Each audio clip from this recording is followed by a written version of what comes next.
What if I told you that perfectionism isn't your true enemy? That all those sleepless nights staring at unfinished projects, rewriting the same sentence 100 times, or delaying your dreams in the name of getting it right, have nothing to do with being a perfectionist at all? What if the truth is far more terrifying and far more liberating? You are not a perfectionist. You are afraid of your own power. Think about it. Perfectionism is just a mask, a shield, a language we invented to soften the truth. Because if you finish the work, if you truly let yourself unleash what is buried inside, you would have no excuse left. The world would see what you are capable of, and that is frightening. Because once your brilliance is revealed, you can never hide again. It's easier to say, "I'm not ready," than to admit, "I am powerful." Easier to delay than to carry the weight of your own potential. Perfectionism is not about chasing flawlessness. It's about avoiding responsibility for the greatness you feel rumbling deep in your bones.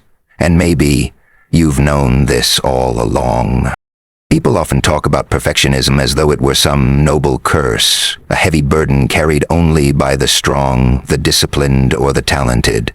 It sounds respectable to say, "I can't release this project yet because I have high standards," or "I'm just a perfectionist, so it takes me longer."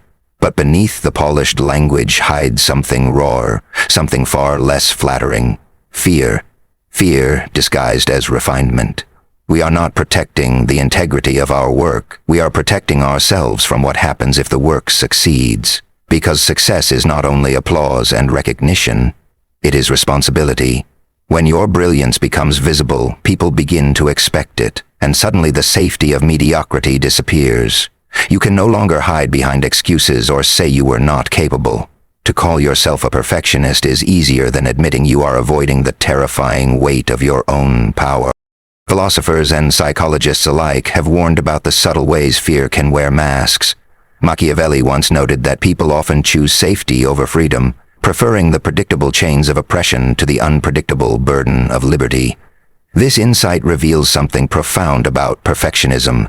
It is not the pursuit of an ideal, but the retreat into safety. To produce something raw, something alive, something unfinished yet true, is to risk exposure. To present the unpolished self is to surrender control of how others interpret it. And so, instead of leaping into freedom, we polish endlessly. We linger in the studio, the draft, the plan. We bury our genius beneath revisions, pretending the delay is noble discipline, when in fact, it is quiet surrender. We choose safety in disguise, trading the fire of freedom for the comfortable walls of hesitation. The misconception is further fed by the culture we live in, which celebrates overwork and romanticizes struggle. We hear endless praise for those who don't settle for less or who never accept anything but the best. But what the world does not tell you is that chasing flawless outcomes can be the most socially acceptable way to run from yourself. Society rewards the mask because it keeps people obedient, endlessly striving, never disruptive. If you are always chasing a standard that does not exist, you will never unleash what already exists within you. This cycle is profitable for others. Industries thrive on your self-doubt, selling you tools to perfect yourself before you are allowed to show up. Perfectionism, therefore, is not only personal, it is systemic. It keeps you in line. It makes sure your true power never risks shaking the order of things. Yet when we look closely, the myth unravels. Perfection is an illusion, and deep down we know this. No piece of art is flawless, no performance immune to criticism, no human without cracks. And still we cling to the fantasy that if we could just polish one more time, we would silence the doubters, remove the risk, erase the shame. But the critics will always exist. There will always be someone who points out the imperfections, who questions, who judges. What we are truly afraid of is not their judgment. It is our capacity to endure it. Because to endure it means we are undeniably visible. It means the fragile idea we have kept safe in our heads has entered the world. Vulnerable, untouchable by us once it leaves. Perfectionism pretends to protect us from judgment, but in reality, it protects us from taking ownership of our courage. Think of how many people stay stuck in this cycle. The writer who never finishes the manuscript, endlessly editing, the entrepreneur who keeps refining the business plan but never launches, the painter who fills sketchbooks but never reveals a canvas. They are not weak, nor untalented, nor lazy. They are simply caught in the misconception. They believe they are polishing toward greatness, but they are polishing away their chance to exist. Their so-called perfectionism is not love for the work, it is distrust of themselves. They fear that if they release the work as it is, the world will see them for who they truly are, powerful enough to matter, visible enough to be judged, alive enough to be vulnerable. And perhaps the greatest tragedy is that they confuse delay with discipline, mistaking stagnation for refinement, and so never taste the truth of their own depth. Psychology has shown that perfectionism often correlates less with high achievement and more with paralysis, anxiety, and depression. The endless pursuit of flawlessness traps the mind in cycles of self-doubt. What was once a dream becomes a burden. What was once joy becomes dread. The person no longer works for creation but to avoid shame, and in doing so, their creations lose soul. Perfectionism, at its core, is not about excellence, but avoidance. It is the refusal to release, the refusal to risk, the refusal to stand in the nakedness of, "This is me as I am." When we say we are perfectionists, we are really saying we are afraid to disappoint others, afraid to confirm our own power, afraid to be held accountable for the magnitude of our potential. It is not the pursuit of perfection that kills us, it is the denial of completion. And this is the cruelest misconception of all. Perfectionism convinces you that you are not ready, that you are being responsible, patient, careful. It whispers that tomorrow you will have the courage you lack today, if only you polish enough.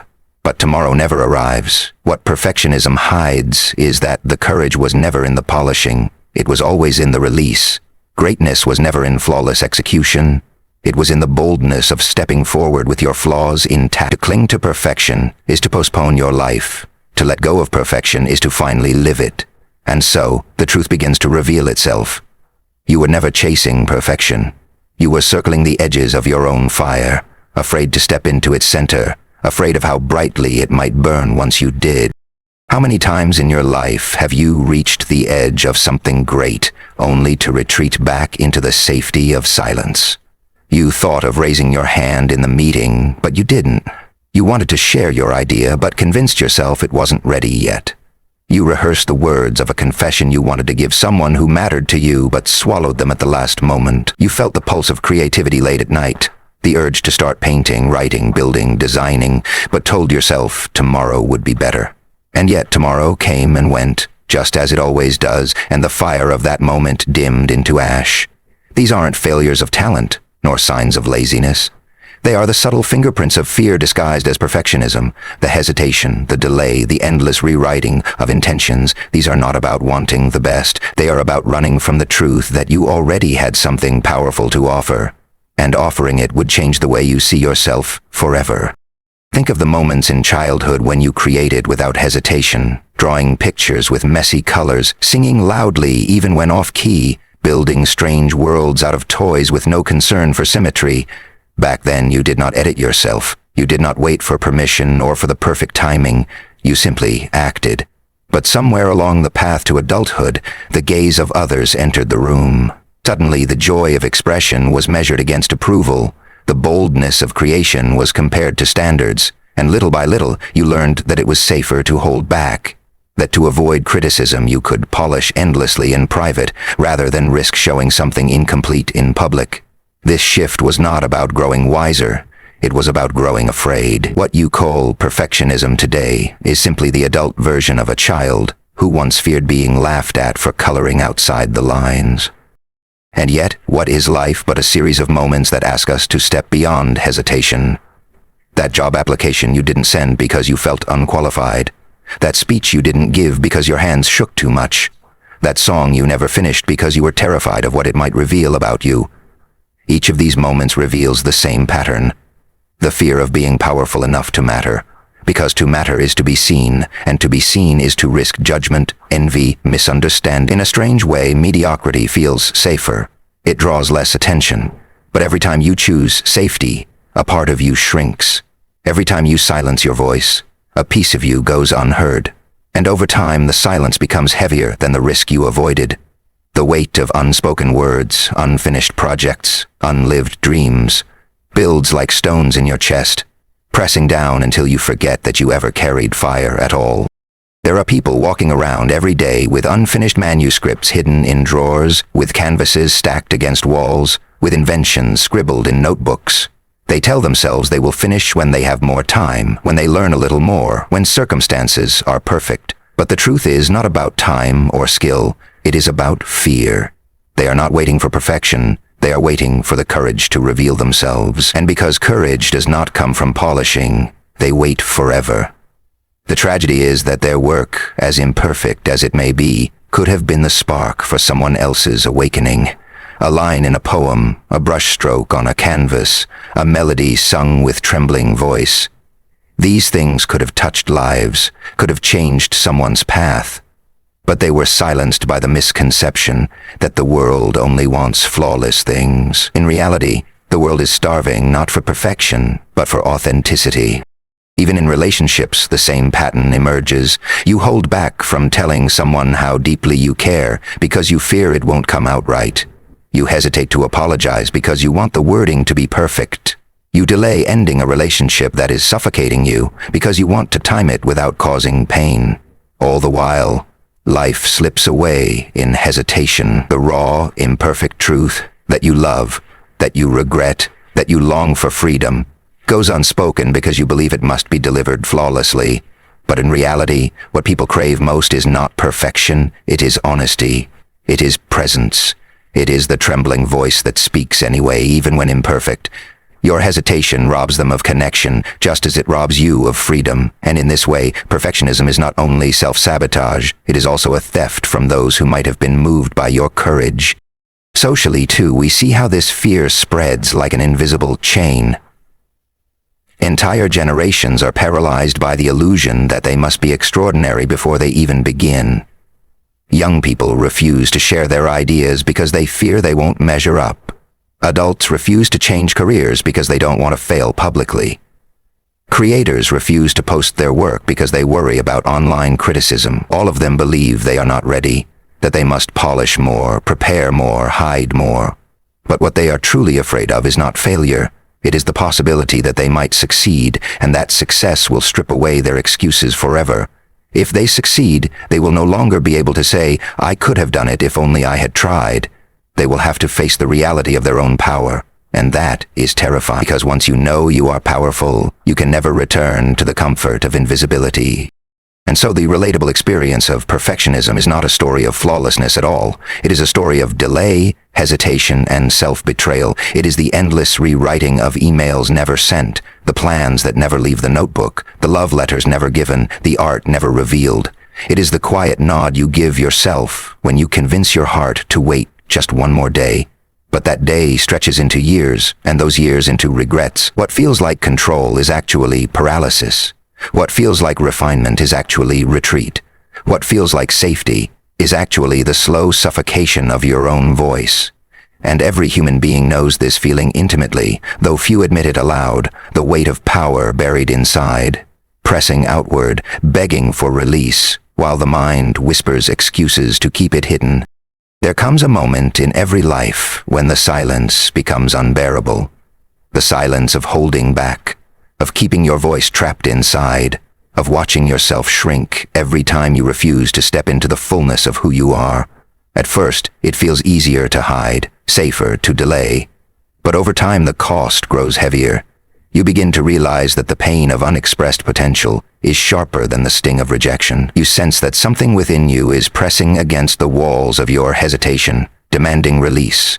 This moment of awakening is rarely dramatic. It often arrives in the quiet hours, when you are alone, reflecting on how much of yourself you have left unspoken. And in that stillness, you begin to see that what you feared was never failure, but the terrifying truth that you are capable of far more than you allowed yourself to believe. In solitude, clarity often reveals itself. When the noise of the world fades and you are left alone with your own thoughts, you discover that the power you were avoiding has been whispering to you all along. The solitude strips away the masks you wear for others, the excuses you tell yourself, the distractions you cling to. In that naked honesty, you see your scars not as marks of shame, but as maps of survival. Each wound you once tried to hide becomes a testament to what you have endured. Each crack in your being becomes a doorway for light. Awakening is not about becoming flawless. It is about recognizing that the very imperfections you feared are proof that you have lived, that you have suffered, that you have overcome. Your scars do not diminish you. They reveal the strength you already possess. This awakening is not a sudden burst of courage, but a gradual surrender to truth. You start to see that waiting for perfection before you act is a form of self-betrayal. The world does not remember those who were flawless. It remembers those who were present, raw, and unafraid to be seen. Greatness is not about polish, but about presence. It is about walking into the room with trembling hands and still speaking. It is about writing the words that ache in your chest, even if your voice shakes as you put them down. It is about painting the strokes that feel alive, not the ones that feel safe. When you awaken to this, you realize that what you thought was weakness, the cracks, the trembling, the scars, was the very evidence of your power all along. Power does not come from being untouchable. It comes from being undeniable, even in your vulnerability. The imagery of light breaking through darkness has followed humanity across centuries for a reason. In awakening, you begin to feel this light inside you not as a soft glow, but as a fire that has been waiting, restrained. At first it flickers timidly, fragile and uncertain, but the more you allow it to burn, the brighter it becomes, until it illuminates corners of yourself you had long forgotten. You see that the solitude you once feared is not emptiness, but sacred ground. You see that silence is not a void, but a space where your soul can breathe. You see that the very shadows you ran from are what give shape to the light. Awakening does not erase fear, it transforms it. The fear becomes a signal pointing toward the places where your strength has been buried. To walk into fear, then, is not to be reckless, but to finally reclaim the pieces of yourself that were never truly gone. There is a stillness that comes when you stop running from yourself. At first, it feels foreign, even uncomfortable, because you are used to the noise of excuses and the constant hum of delay. But when you let that stillness settle, you begin to feel your worth in a way no external validation could ever provide. You realize that your worth was never dependent on applause, achievement, or perfection. It was always there, hidden beneath layers of hesitation. The awakening is simply the act of uncovering it. You learn to look at your reflection not with judgment but with recognition, as if seeing an old friend who had been waiting patiently for you to return. The more you stand in this truth, the less you crave external validation. The silence you once feared becomes strength, because it allows you to hear your own voice clearly, without distortion. Awakening is also about reimagining failure itself. What once felt like a verdict now becomes a teacher. Every rejection becomes proof that you had the courage to try. Every stumble becomes evidence that you moved forward. You no longer fear falling short because you understand that the act of showing up is victory in itself. The wounds you once thought disqualified you are actually what qualifies you to stand in your power. They make you relatable, human, real. In awakening, you stop chasing the illusion of being untouchable and begin embracing the truth of being unbreakable. Unbreakable not because nothing can hurt you, but because everything that has tried has failed to extinguish your fire. This realization transforms the way you see yourself. You are no longer fragile glass, but tempered steel, shaped and strengthened by the very flames you once feared. And so, the awakening unfolds not as a single moment, but as a continuous return to yourself. Every time you choose courage over hesitation, you fan the flames of your own power. Every time you release something imperfect but true, you reclaim a piece of your soul. Every time you stand in the light of your scars instead of hiding them, you expand into the fullness of who you are. The awakening is not about becoming someone new. It is about remembering who you always were before fear told you otherwise. It is about lifting the veil of perfectionism and seeing clearly that the power you sought was never out there in the world's approval. It was always here, within you, waiting for you to stop being afraid of how brightly you could shine. So here you are, standing at the threshold of a choice that is both terrifying and liberating. To remain hidden in the comfort of hesitation, or to step forward into the uncertain light of your own power. All along, perfectionism was never the cage. Fear was. And if fear was the cage, then courage has always been the key.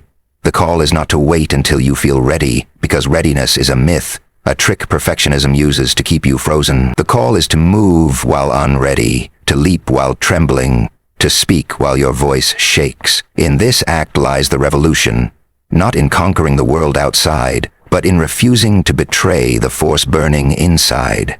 This is the quiet rebellion of reclaiming your life from hesitation, of choosing to stop hiding from yourself. The real revolution was never about applause or validation from others. It is not measured in likes, in titles, in recognition, or in proof that the world believes in you. The real revolution is an inward one, a dismantling of the illusions that have kept you small. It is about standing in your own presence without apology. It is about feeling your own fire and refusing to extinguish it because it makes others uncomfortable. It is about carrying the weight of your gifts with reverence instead of fear. Outward validation is fragile, conditional, temporary, but inner transformation is unshakable. When you awaken to this, the judgments of others lose their power, because you finally understand that your worth was never theirs to grant or withhold. It has always belonged to you. This is the moment you realize that your life does not expand in grand performances, but in small, quiet acts of courage.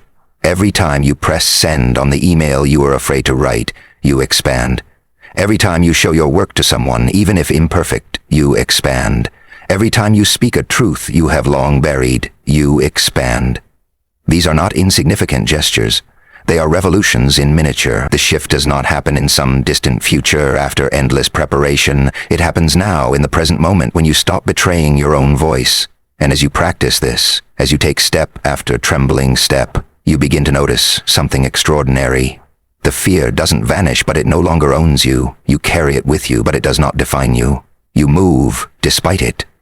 In this realization, you begin to see life itself differently. The standards you once used to measure yourself dissolve. You stop asking, is this good enough, and instead ask, is this true? You stop demanding flawlessness from yourself and instead offer authenticity. You stop delaying life until you feel perfect and instead choose to live it as you are. This shift is not about lowering standards. It is about shifting them from external approval to internal alignment. You begin to understand that your task was never to perfect yourself, but to reveal yourself, that the goal was never to impress others, but to express what was already within you. And in this expression, you discover freedom. Not the fragile freedom of being untouchable, but the deep freedom of being undeniable. There is a sacred clarity in recognizing that your life belongs to you, not to fear, not to judgment, not to hesitation, not even to perfection. It belongs to you, and because it belongs to you, you are free to live it in all its rawness, its mess, its scars, and its light. You are free to make mistakes, to begin again, to change direction, to learn, to grow. You are free to burn brightly, even if your brightness exposes shadow. You are free to exist without apology, because your very existence is proof of your power. The revolution is this simple and this profound: to stop betraying yourself in the name of an illusion, and to finally, unapologetically live the truth of who you are. So let this be your quiet, soulful call to action. Stop hiding, stop waiting, stop polishing the edges of your soul until it becomes unrecognizable. Step forward into the world, not when you are flawless, but while you are trembling. Share your work, your voice, your presence, your truth. The world does not need your perfection, it needs your fire. It needs the imperfect, unpolished, trembling version of you who dares to act anyway. That is the you who changes lives, who shakes hearts, who makes the world less lonely. That is the you who finally comes home to yourself, and in the silence that follows, in the stillness after the fear, you will hear it clearly. The revolution was never out there. It was always here, in you.